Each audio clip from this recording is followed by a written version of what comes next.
This is View from the 8th, the Leeds take on the Allsop Prop Chat. Today, we're going to delve into a current hot topic in our world, renters' rights. There's a lot to get into here, but first I must introduce today's guests, that being Nicola McKernan and Kelly Smith of Allsop Letting Management. Nicola, you are our head of operations. I am.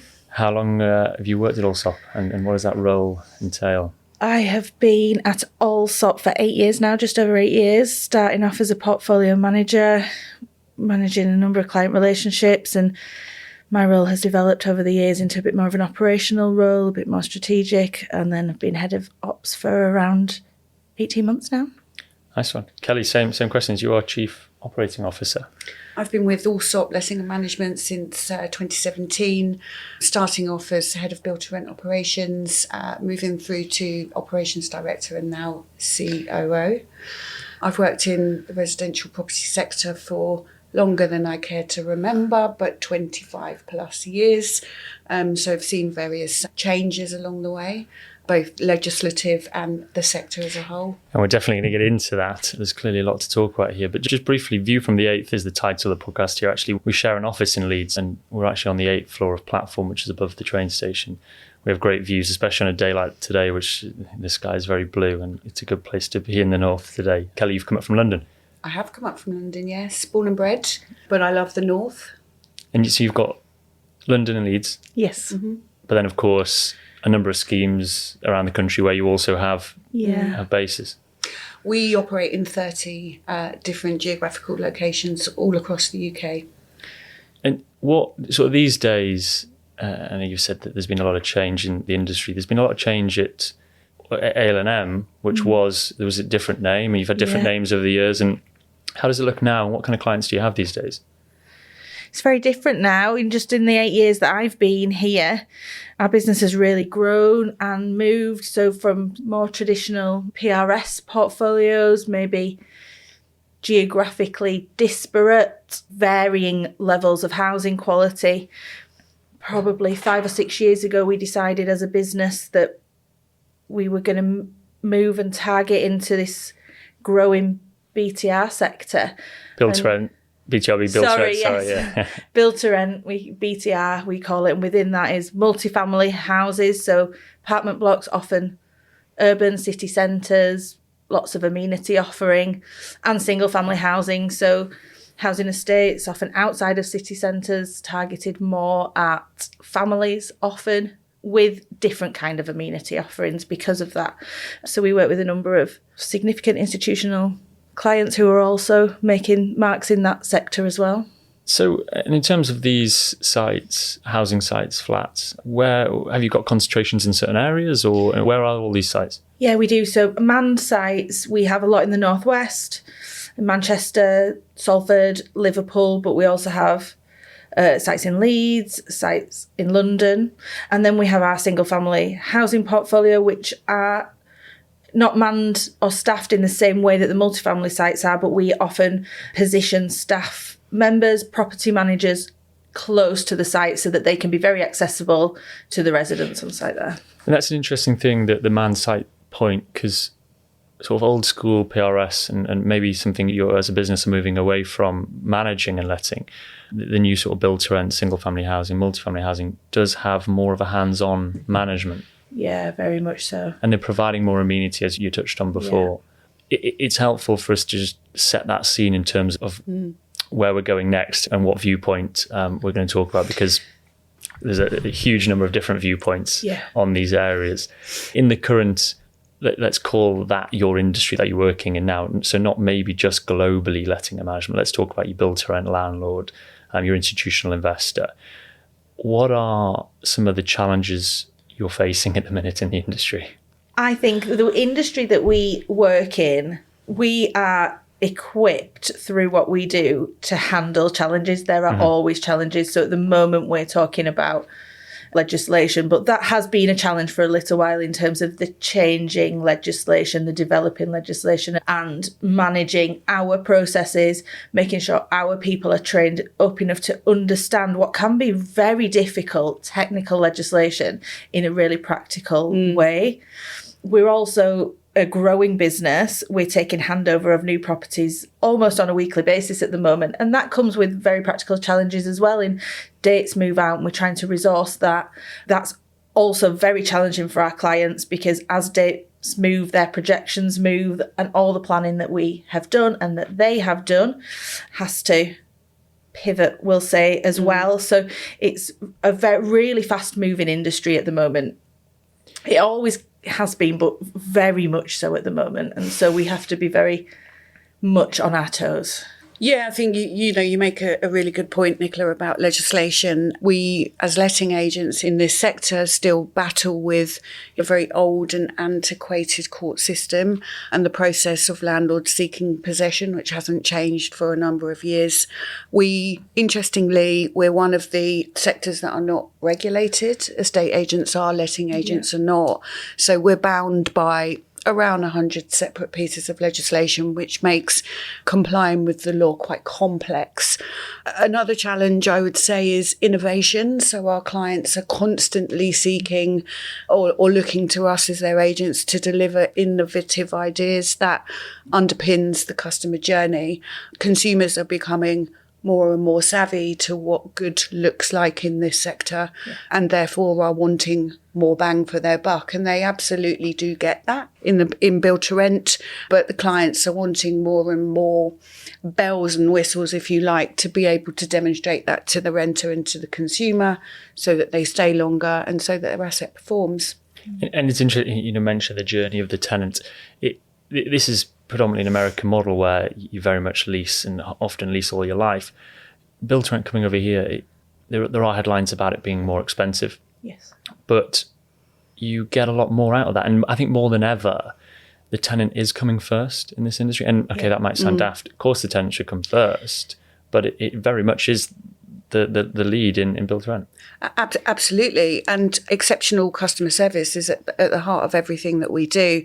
And we wouldn't be as successful as we are if we didn't have the people like Nicola and everybody that works for ALM within our business who have the forefront of that at their minds every single day. And that's what makes tenants stay longer. They see the value in that. And people like to be treated nicely, and good customer service is what it's all about. Of course. We had Vicky and Owen from the student team on earlier in the year on the podcast, and they talked about what the tenants are getting in some of their schemes. And they'd seen a recent scheme where there was a karaoke room, cinemas, gyms we've heard of, but karaoke room was a new one for me.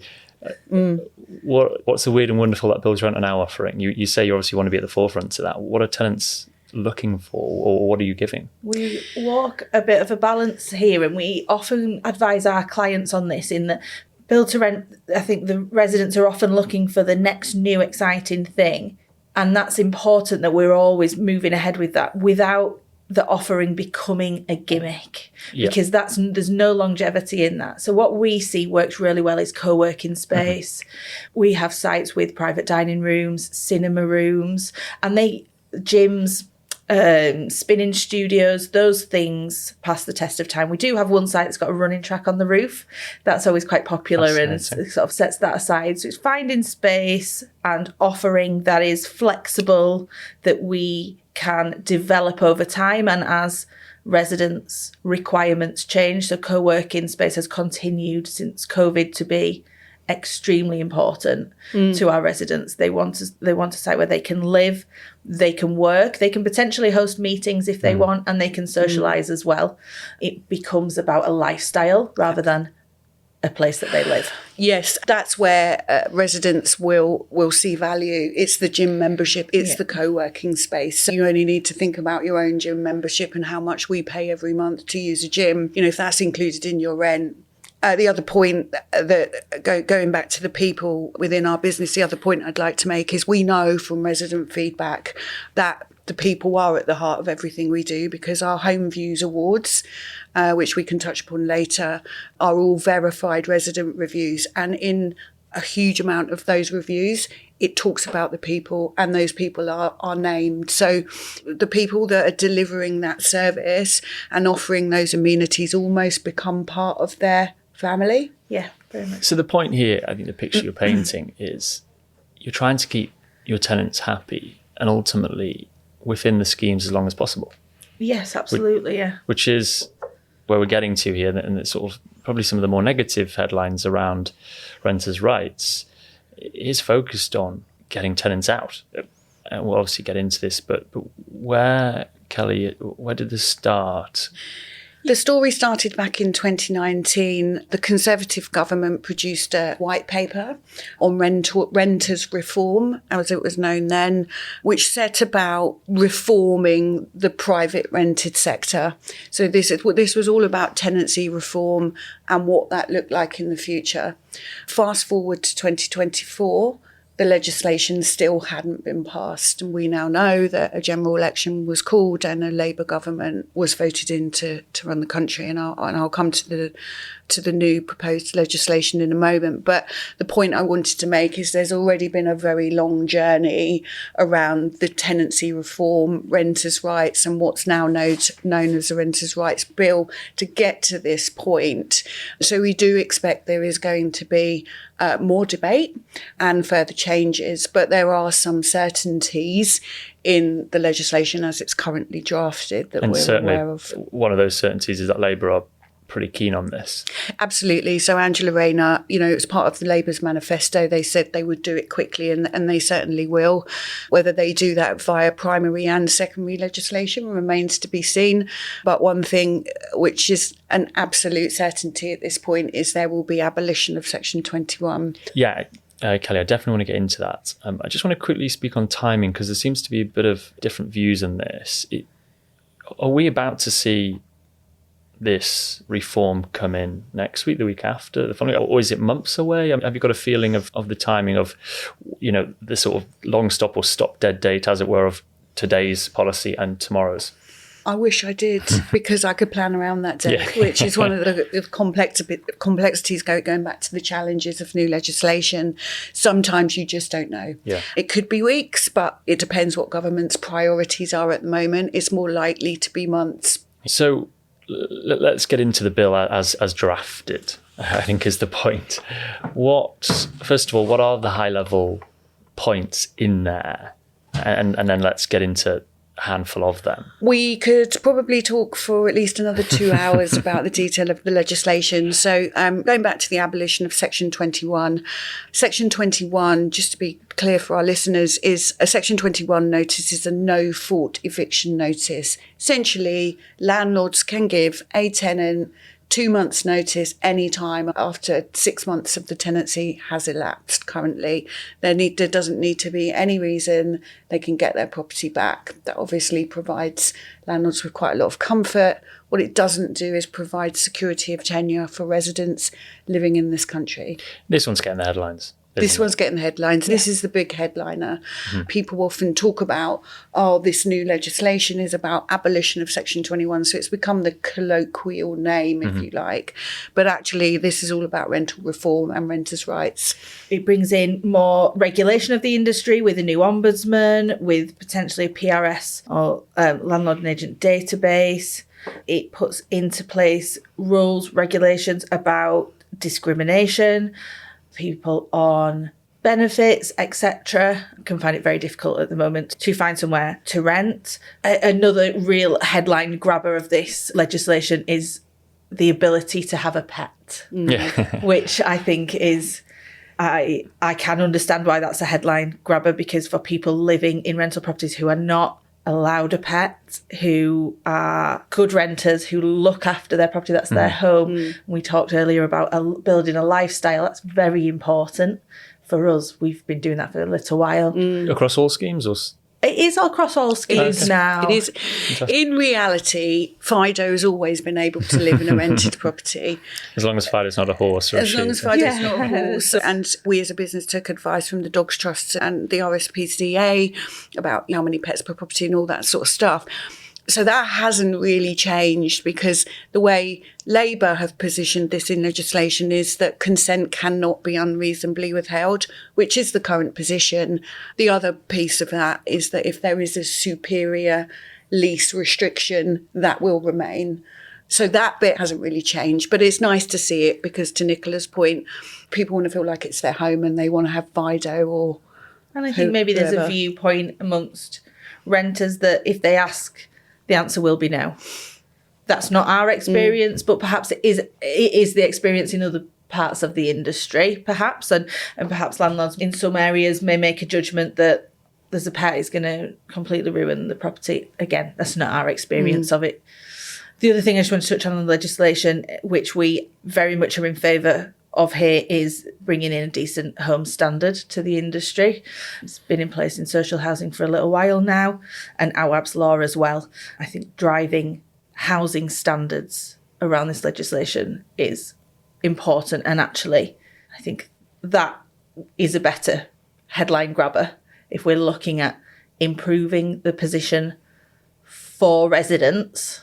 That's and ultimately going to make a huge difference in certain, again, not necessarily in the sort of sector we're working in, because this brings in a minimum standard and the housing we manage is way and above that. But in other areas of the industry, we know housing standards are not where they should be. Should be, absolutely. And everyone deserves to have a safe and secure home to live in. So, we're pleased that government have absolutely recognised that. I mean, we later on, Jack, will come on to some of the things that I think potentially haven't been considered, because introducing a decent home standard and Awaabs Law, it is replacing existing legislation that's already in place and actually is never enforced when the bad landlords don't do what they're supposed to do. Forgive me, Awaabs Law, what is that? So, following the tragic and avoidable death of 2-year-old Awaab Ishak, which was due to prolonged exposure to mould in his social rented home, a Manchester Evening News shelter and the Ishak family led a campaign for Awaabs Law. This was introduced for social housing in 2023, but will now be applied to the private rented sector in this new legislation. And ultimately, it enforces a need for maintenance and works to be done quickly within certain timeframes. Yeah, so look, a very sad story, and hopefully something good comes from that, and when we get to a place where the standard of accommodation for the rental accommodation is raised. A few other sort of headline grabbers as well. I mean, rental bidding, prohibiting that. What is rental bidding? Rental bidding, you hear about this in the news a lot, where a property, I guess it's a supply and demand issue in certain areas. Property comes on the market, there's a massive demand for that property, and the agent, the landlord, whoever it is that's managing that, promotes a bidding situation. So there's a market rent, that property might be advertised at a certain rent, then they'll take bids above that and outbids, and that property then is let potentially for way above market rent. It's the way of the landlord making extra money, profiting potentially off a supply problem, and it is a very difficult process then for renters to find a property within their budget, because they look at a property, they think it's within their budget, and it's actually potentially not. Yeah, and unfortunately, supply is a major problem, but that's a whole nother podcast. And again, we could probably talk for 2-3 hours on that. And that, that underpins, it's a surveyor's caveat for this episode, certainly, that we appreciate, that there are loads of headlines about low supply. There is low supply. But let's carry on with the point of the bill. For me, I'm in residential investment Leeds office, and we are hearing landlords exiting, worried. For me, there's not too many things to be worried about here. Your accommodation that you're providing as landlord should be up to a standard, and it should put the tenants first. That's what we're talking about here. Yeah. I guess we'd like to maybe get back to the start of this and Section 21. That maybe is a bit scary from both sides. I guess tenants want it. Yeah. Landlords are a bit more, well, the NRLA were presenting to the committee on this week, actually, and they've said landlord confidence is at a record low. Let's get into Section 21 again. I know, Kelly, there's a few things you wanted to say on that. Yeah, absolutely. I think the point to make is, if you are a responsible landlord, you shouldn't really be concerned about this legislation, because even though Section 21 is being removed, government have looked at the existing grounds for possession. In some cases, they've been relaxed. In some cases, they've been strengthened. And sorry, just to jump in. What are some of the grounds? Just I don't know, 2 or 3 of the grounds that currently exist. Okay, so I guess if a landlord wants to sell their property, if a landlord wants to, him or one of his family members, he or she rather, to live in the property, they can repossess, rent arrears, antisocial behaviour. Redevelopment, refurbishment? Redevelopment and refurbishment, yeah. Some are mandatory, some are discretionary. A judge must grant possession if a mandatory ground is proven. So that hasn't changed. So yeah, we're getting rid of Section 21, again, headline grabbing. However, there's still a number of grounds there. That's right, yeah. A landlord can get his or her property back for good reason when they need to. And we talk about, and the media talks about, the no-fault eviction. If you are, and again in our experience, which is between us fairly extensive, if you are serving a Section 21 for possession, there is always a reason. There's never, I'll just serve Section 21 today. There is always a reason. Whether that reason is enough at the moment to meet a mandatory ground, that's probably the question. And in our view, if it isn't, then potentially there's other things, there's other conversations. If it's a relationship, if it's an antisocial behaviour issue, there's maybe work we can do with the resident to resolve that. And that will remain the same. And one of the scary ones as well, one of the reasons, I guess, for a landlord's point of view, it might well be to increase the rent. Yeah. It's a sore topic, but let's just talk about the landlord that's increasing to market level for this purpose. Yes. Let's say maybe the tenant, great landlord, but it is below market level, and obviously mortgage prices and interest rates are going up, and there's a whole lot of stuff to talk about there, which again we won't go into. But will there be opportunity to increase rents? Absolutely. Yes. As the legislation is drafted, yes, there will. And I'm pleased that Labour have recognised that. And we're not in the rent control space, which would, I think, have been extremely detrimental to the market. And we would have seen a huge exodus, I would suggest, from investors and buy-to-let landlords. The abolition of Section 21 means that all tenancies will now be known as periodic tenancies. So the assured short-hold tenancy that we know will no longer be in existence. Within a periodic tenancy, you can increase the rent using a Section 13 notice. That remains, but the legislation as drafted will allow landlords to increase rents annually in line with market rates and market levels. And that's market important. Rates and market levels have not been defined as yet, so how is that measured? We don't know. But the provision is there, which I think we're all comforted by. And also I think that market level means something that's linked to CPI or RPI, which in our experience, renters, residents, tenants are comfortable with that. They understand the commercial element of that.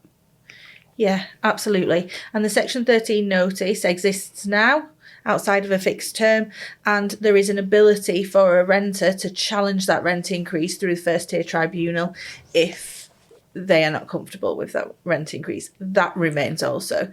Now, throughout all this, it would be remiss of us not to comment on the court system, the tribunal system, in terms of the volume that this might put their way. And I think at some stage the government are going to have to, and there's varying groups across the industry lobbying the government to look at that, because that's where this may slow this down. It won't necessarily stop possession, it won't stop rent increases, it just may slow the process down a little. So I think they'll have to look at, as Kelly said earlier, the antiquated court system, and the first tier tribunal potentially will suffer the same. Because that is something that you could say is missing from this whole conversation, is the court system is, in terms of this area, it's not exactly efficient or quick now, is it? The court system, as I said at the beginning, is antiquated, it's slow and it's creaking. What has been said in the paper that Labour has produced, that Labour will invest. They are looking at court reform and they intend to invest in the courts to make the process more efficient for landlords. In addition to that, they will fund local authorities to enforce the other elements of the legislation, so the Decent Homes Standards and the Awaabs Law piece. But I think court reform is the tricky bit, because even with significant investment from government, it's not going to happen overnight. You have court processes that have been defined in law for years and years, changing those processes, looking at digitalisation, which will ultimately make the processes more efficient for landlords, will take a huge amount of time, in my opinion. So I can't see that that's something that will happen quickly. Because, I mean, look, it obviously needs it when you look down the list of points in the draft bill, whether it be an ombudsman, a database, and other things like prohibiting rental discrimination or rental bidding and a decent home standard. All of this needs staffing for a start. And whilst I appreciate you saying that a lot of this is in place already, I guess there might be a standing start on quite a few of these bits. Yeah, I think so. I think you are potentially going to get this from two sides, in that you've got the industry, or the government may get it on two sides, in that you've got the industry who, once this legislation's in, is saying, how are we going to get possession? And that is the letting management industry. Yeah, letting and management, operators, landlords saying, how are we going to get possession of our properties when we need them? And then you'll have the renters on the other side saying, you've promised us this reform and you've promised us that we will be able to challenge unfair practices more. But how do we do that in a way that is constructive for them as well? So I think from both sides, the government are going to have to make some fairly significant changes to the infrastructure. And then, Kelly, I knew there was maybe 2 or 3 other points you thought were missing or certainly needed addressing. Was there anything else you wanted to add on what's missing from the bill as drafted? I just want to, again, just go back to the fact that there is already existing legislation around decent homes and repairing standards and how improvement notices work.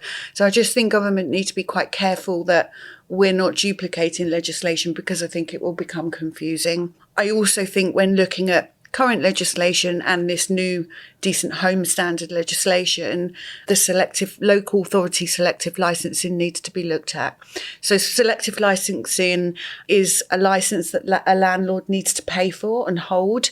The point of selective licensing is to make sure that properties are up to a good lettable standard. So again, selective licensing is duplicating what is already in existence. It's very expensive.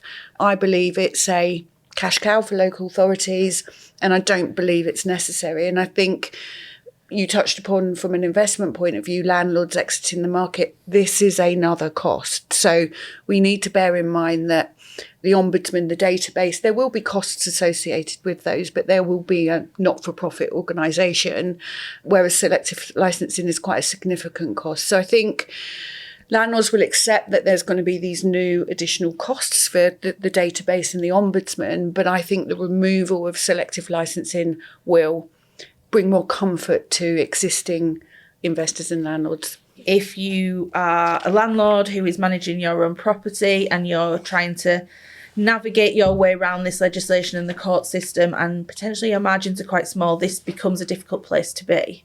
But if you're an institutional investor, if you're working potentially with an expert operator in the market, you're qualifying your residents right at the very beginning of this process. All our residents go through a robust referencing process, so we know their situation at the start. That follows on throughout the whole tenant journey. And actually we see a very low proportion of cases going to needing a notice served for possession, certainly going to court, because that qualification at the start makes all of the difference. And that's where I think plugging into the expertise that is in the market, people like us who have worked in the industry for a long time, you won't find the need necessarily maybe as great to rely on the court system as some people may assume that you might do. Guys, we've been talking for a little while now, and clearly we've mentioned that we could carry on for a number of different podcasts here and get into a whole lot of different areas. But very much the message here today, and has been from the start, a few messages. First of all, it's in draft.